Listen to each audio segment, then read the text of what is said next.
മഴയുണ്ട് കയ്യിലും, മഴ തോർന്നാൽ മൂലയിലും, പിന്നെ എപ്പോഴും മറന്നു വെക്കുന്നതുമായ കുട. പനി പിടിക്കുമെന്ന് പറയാതെ, തുണി നനയുമെന്ന് പരിഭവിക്കാതെ, തനിക്ക് പ്രിയപ്പെട്ടവരെ നനയ്ക്കാതെ സ്വയം നനഞ്ഞു ജീവിക്കുവാൻ അത് വിധിക്കപ്പെടും. മഴയില്ലെങ്കിൽ പൊടി പിടിച്ചൊരു മൂലയിലോ മാറാല പിടിച്ച തട്ടുംപുറത്തോ അത് കിടക്കും.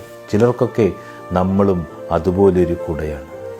ഉപയോഗിക്കുവാൻ കഴിയുന്നത്ര പലരും സ്നേഹിച്ചുകൊണ്ടേയിരിക്കും. ആവശ്യങ്ങൾ തീരുന്നിടത്ത് സ്നേഹവും വിശ്വാസവുമൊക്കെ തീരും. കൊടുക്കാനൊന്നുമില്ലെങ്കിൽ നമ്മുടെ കൈകൾ പിടിക്കുവാൻ മടിക്കും. എടുക്കുവാൻ എന്തെങ്കിലും ഉണ്ടെങ്കിലോ കരങ്ങൾ പുണരാൻ മത്സരിക്കും. സഹായമുണ്ടേലോ മുഖം തിരിച്ചവർ മുഖത്തു നോക്കും. പുച്ഛിച്ചവൻ വാഴ്ത്തിപ്പറയും, ആട്ടിയോടിച്ചവൻ ചേർത്തു നിർത്തും. വിലതരാത്ത ഇടങ്ങൾ നമുക്ക് വിലയിട്ടു തുടങ്ങും. എല്ലാവർക്കും നമ്മൾ വേണ്ടപ്പെട്ടവരാകുന്നത് അവർക്ക് വേണ്ടപ്പെട്ട സമയങ്ങളിൽ മാത്രമാണ്.